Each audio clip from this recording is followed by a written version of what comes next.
Bonjour, aujourd'hui je vais vous parler du cric électrique, je vais vous parler aussi du contrôleur de pression que j'ai, je vais vous parler du chargeur USB qui est bien pratique, et puis différentes choses. Les vidéos sur l'utilisation véritablement de tout ce matériel-là se fera quand il fera beau.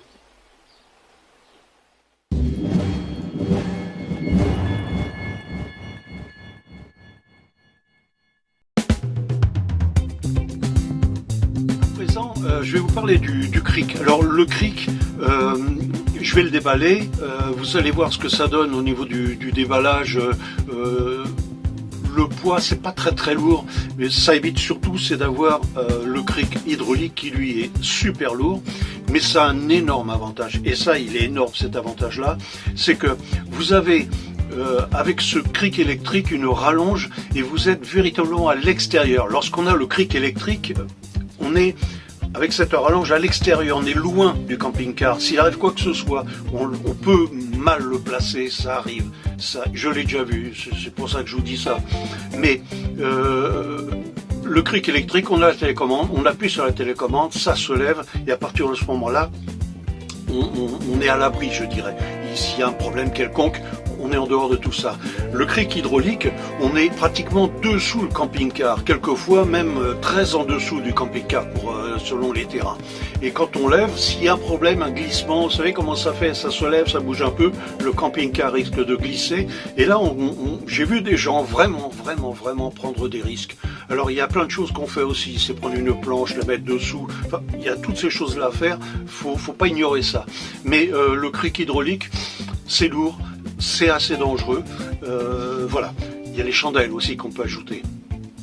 J'ai eu l'occasion de l'essayer. Quand je l'ai essayé, j'ai pris les références, j'ai pris tout ça et je l'ai acheté. Et voilà, et j'en suis très content. Là encore, c'est un peu comme le contrôleur de pression.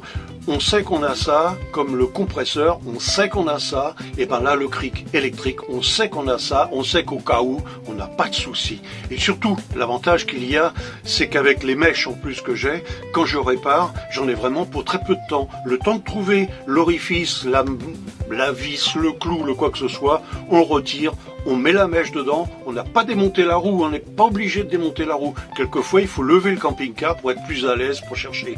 Mais une fois qu'on a fait ça, il suffit de regonfler. Je vous dis, ça m'est arrivé. La première fois, j'ai galéré. La deuxième fois, on a mis, un quart d'heure pour réparer. On a retiré la vis, on a planté la mèche, on a regonflé. Terminé, au revoir. Allez. Donc ça, c'est vachement important dans un camping-car. On m'a l'a laissé, une personne qui m'a dit oui, mais moi j'en ai un, je monte à 4 barres avec, après ça, je vais chez le garagiste suivant. Oui, mais ça dépend où on est. Parce que des garagistes suivants, il n'y en a pas tous les coins de rue. Si vous avez roulé un petit peu en camping-car, souvent on va se mettre dans des coins où on est tranquille, pas en milieu d'une ville avec des garagistes du coin.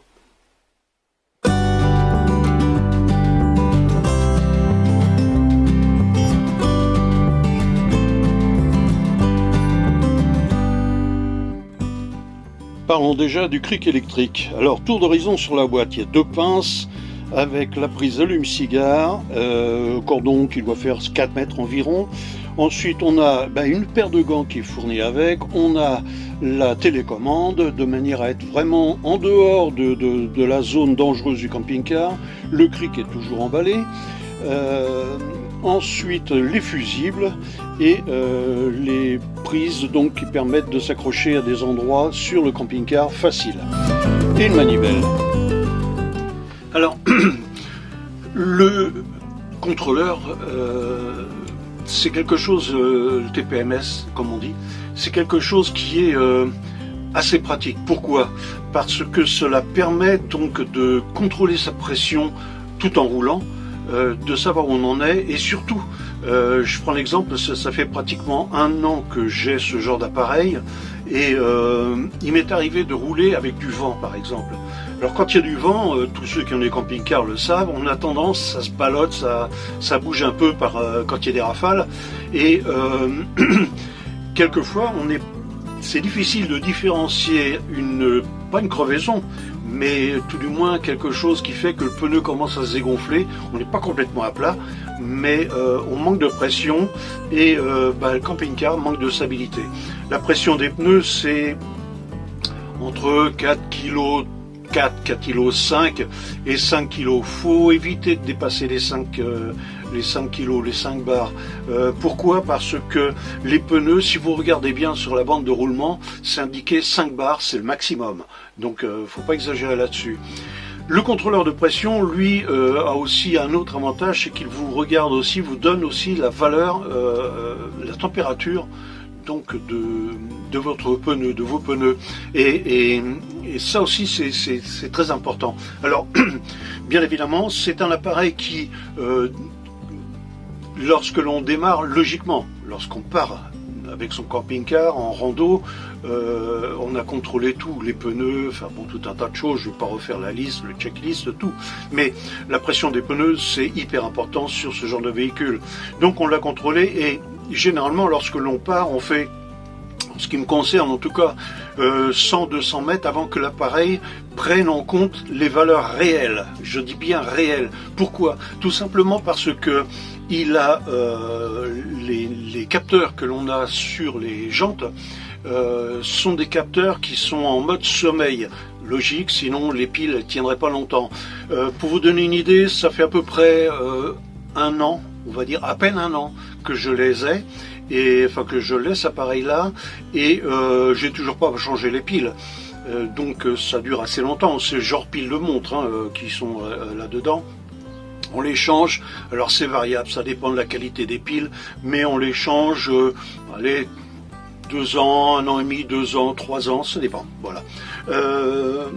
Donc il faut attendre quelques centaines de mètres pour que tout ce petit monde, la roue en tournant, réveille, je vais dire, les capteurs, et les capteurs envoient l'information donc réelle. Donc si on a des alarmes qui se mettent en route dès le départ, c'est un peu normal.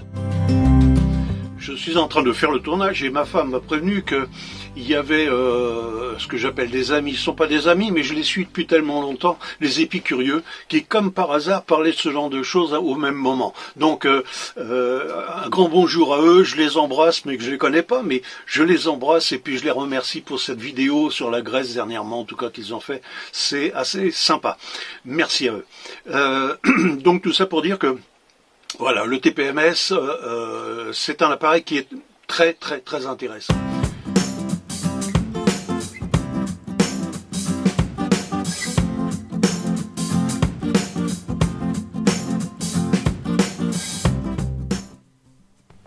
Alors pour ce genre de matériel, forcément, pour pouvoir l'imprimer, il faut faire les plans. Les plans, je les ai faits sur FreeCAD, là par exemple. Donc pour pouvoir amener ça ensuite sur l'imprimante 3D. Donc j'avais fait le socle, là c'est la partie supérieure du boîtier, 4 vis en dessous pour pouvoir fixer l'ensemble. C'est facile avec ce logiciel, il suffit de prendre les cotes, enfin bon, il faut le maîtriser un petit peu, mais c'est pas rien de bien méchant. On prend les cotes de tout, longueur, largeur, profondeur, enfin bon, toutes ces choses-là.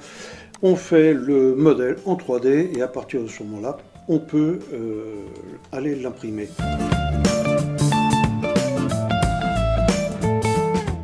Le petit module USB, donc c'est du AliExpress, ça vaut 70, 1 euro, quelque chose comme ça, c'est tout. Voilà, j'envoie ça ensuite sur mon imprimante.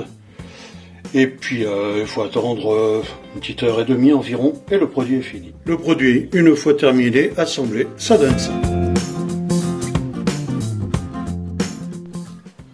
Et pour tous ceux qui pourraient être intéressés par l'impression 3D, voilà le genre de produit que je fais. Je travaille dans le son en ce moment. J'ai plein de pièces. Je travaille aussi sur des CNC. Donc machine pilotée sur ordinateur.